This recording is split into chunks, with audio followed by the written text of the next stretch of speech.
जुड़ी ये खबर है। जहां परीक्षा कराने वाली गुजरात की कंपनी ब्लैकलिस्ट की गई है, ये पढ़ने से जुड़ी ये खबर है। जहां परीक्षा कराने वाली गुजरात की कंपनी ब्लैकलिस्ट की गई है, ये बड़ी खबर आपको बता रहे हैं। अहमदाबाद की कंपनी यूजीटेस्ट ब्लैकलिस्ट की गई है, क्योंकि तमाम कंपनियों को ब्लैकलिस्ट किया गया है। यूजीटेस्ट का मालिक विनीत आर्या अमेरिका भाग गया है, ये बड़ी खबर है। जबकि जांच में ट्रांसपोर्ट कंपनी की भूमिका नहीं पाई गई है।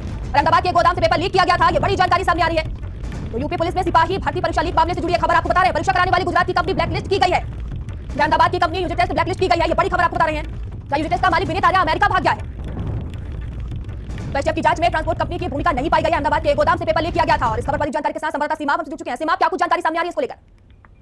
देखिए, ये देखा जा रहा है कि लगातार जो पेपर लीक हो रहे हैं और पुलिस भर्ती में जो सनसनीखेज खुलासे हुए थे, उसमें जिस कंपनी को जिम्मेदारी दी गई थी, उसका जो मालिक था वो विदेश भाग गया है, जिसका नाम विनीत आर्य है। अब ये लोग जाहिर है कि संदिग्ध हैं और भागे हुए हैं यहाँ से, तो जाहिर है कि ये पेपर जानबूझ के लीक करवाया गया था। इस पूरे मामले की एसटीएफ जांच कर रही है और कई समन भी भेजे गए, लेकिन विनीत आर्य अमेरिका चला गया, बस इसकी जानकारी मिली। तो ये गुजरात की कंपनी थी और इसका नाम एजुटेस्ट था और अब वो भाग गया है। अब इससे बच्चों का दांव जो है वो कैरियर दांव पे लगा है। अब ऐसे में सवाल पैदा ये होता है कि जो कुछ आईपीएस हैं उन पे पूछताछ की हिम्मत एसटीएफ की पड़ पा रही है कि नहीं पड़ पा रही है, ये तो बाद में पता चलेगा। लेकिन बड़ी भर्ती थी और अचानक से उसका यहाँ से भाग जाना कहीं ना कहीं संदेह का प्रतीक है और संदेह में आता है कि समझ-बूझ के साजिश को अंजाम दिया गया है जानबूझकर। और सीमा, सवाल ये भी है कि पुलिस भर्ती बोर्ड में अचानक डीजी का बदल जाना और गुजरात की संदिग्ध कंपनी को सिपाही भर्ती जैसी बड़ी परीक्षा का ठेका देना।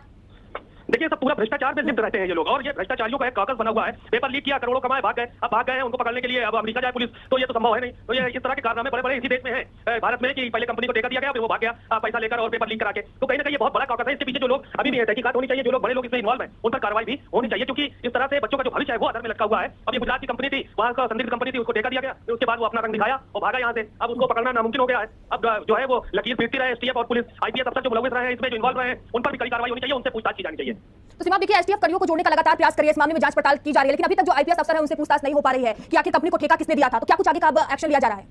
देखिए, ये पूरा कॉकस चलता है। जब पेपर लीक वगैरह ऐसे नहीं हो सकते कि अगर ईमानदारी से कोई काम करे तो पेपर लीक हो जाए। एक तो कंपनी प्राट थी, भाग गई, ब्लैकलिस्टेड हो गई वो कंपनी, उसका मालिक भाग गया। अब उससे पूछताछ नहीं होगी तो पता कैसे चलेगा कौन कौन से अफसर जो है उसमें इन्वॉल्व है, किसने किसने इस बात का ठेका लिया था कि तुमको बचा लिया जाएगा और कितना पैसा लिया गया इसमें इतने बच्चों का भविष्य दांव पर लगाने के लिए। तो ये सारी की सारी चीजें सामने निकल कर तब आती है जब वो पकड़ा जाता है। अब एसटीएफ कड़ी जोड़ रही है, किसको किसको इन्वॉल्व कर पाती है, कौन कौन इसमें संदिग्ध रहा है, इन सब चीजों का फैसला तो बाद में होगा। लेकिन